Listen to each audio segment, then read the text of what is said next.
From that moment, it started knocking in my mind like Cuba missing a good plate for breakfast.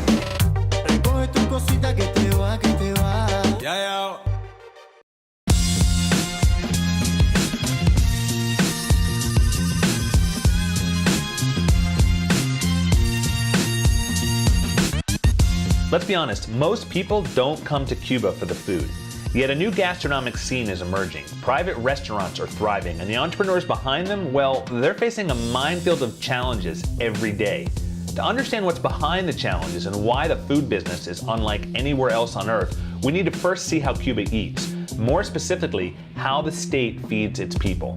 It's about 11:30 p.m. We're in Havana Vieja, and we're going to go into the back of a state-run bread factory right now to talk to the workers, want to understand what their life is like. This is fascinating because these guys who work hard, they're doing an 18-hour shift, and they're also very happy and absolutely welcoming to us and delightful in a very hot, hard environment as far as I'm concerned. Here in Cuba, the state gives each person an allotment of bread. These guys make the bread for the thousands living in this neighborhood. Many of these guys have been working here for 15 or more years. They make between $20 and $25 a month. It's past midnight right now, and they have been working since 8 a.m. yesterday, actually, and we'll be working till 6 in the morning. By then, they'll have finished 15,000 rolls of bread. Cuba's commitment to feeding its 11 million citizens is a point of great pride here, and you don't see the level of hunger you have in some other countries in the region. So I decided to visit several state stores to check them out.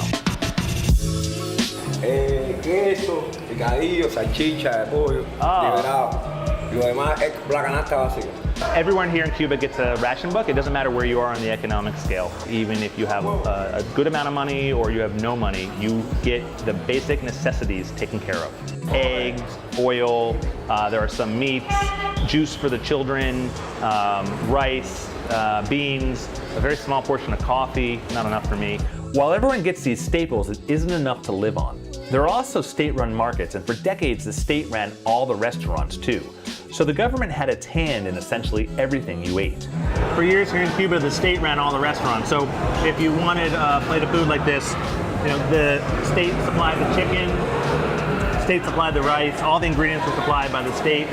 If you wanted pork, the state slaughtered the pigs, the state workers served it to you, everything was state-run. The government had a monopoly on the food industry until the early 1990s. Then that all changed when two events collided. Cuba had its worst economic collapse in memory, and a Brazilian soap opera captivated Cubans. Here's how it went down.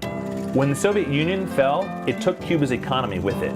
Russian subsidies and imports vanished almost overnight. Food became so scarce that some Cubans dropped 20 pounds in that era. As Cubans were doing all they could to survive, they became mesmerized by a Brazilian soap opera called Vale Tudo. The fictional character Raquel was in a dead-end job until someone encouraged her to bake. Then she started her own restaurant called Paladar. Soon, she became a great success. Conta logo, criatura, pelo amor de Deus! 120 sanduíches e não sobrou nenhum! Some Cubans saw this character take a hold of her destiny and they thought, we want to do that too. And Cubans across the country started informal restaurants in their homes and called them paladares. So many popped up that the government finally had to allow them and then regulate them. They were family-owned with family pride, better food and service than any state-run restaurant, and since they were in people's own homes, they had low startup costs. Then, just a few years ago, Raul Castro loosened regulations further, enabling entrepreneurs to start private restaurants. And now they're opening up everywhere, like one of my favorites called El Café.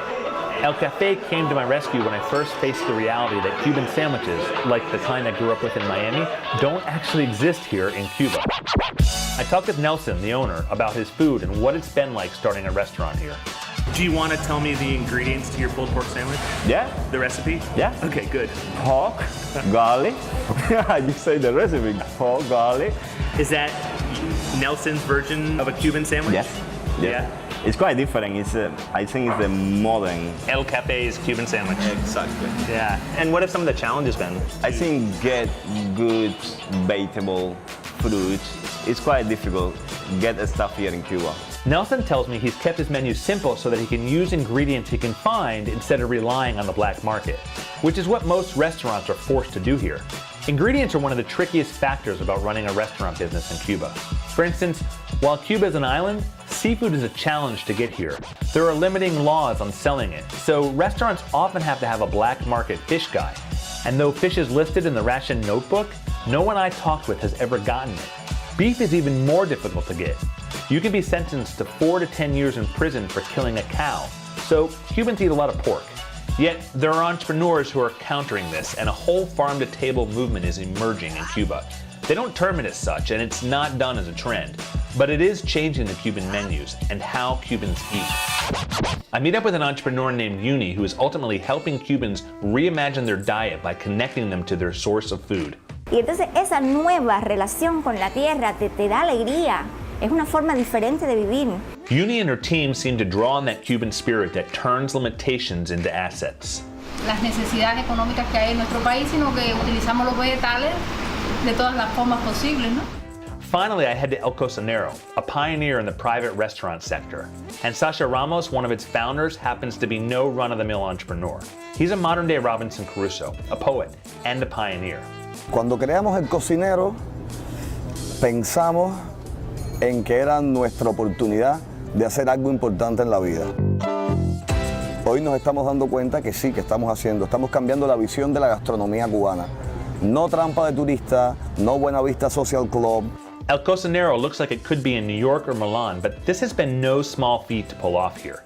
No podemos tener platos, como digamos el plato como tal físico, o el vaso, o el tenedor, iguales para todo el restaurante, pero es parte de lo que le aporta el carisma a la gastronomía cubana. Sasha and the rest of the Cuban entrepreneurs don't have access to wholesalers and other resources that U.S. restaurants rely on. El negocio de restaurante ha creado muchos negocios paralelos, ha hecho crecer otros sectores del emprendimiento, como hoy en día hay fincas que distribuyen los vegetales frescos, los animales orgánicos, los productos que necesitamos que en un principio no teníamos. Sasha and other entrepreneurs in this country seem to have two missions. They have a sense of responsibility to them and their families to provide for them economically, and also to other entrepreneurs and Cuba in general. They want to make sure that their businesses succeed so they can prove that entrepreneurship and private business is an opportunity to grow this country and provide for the future.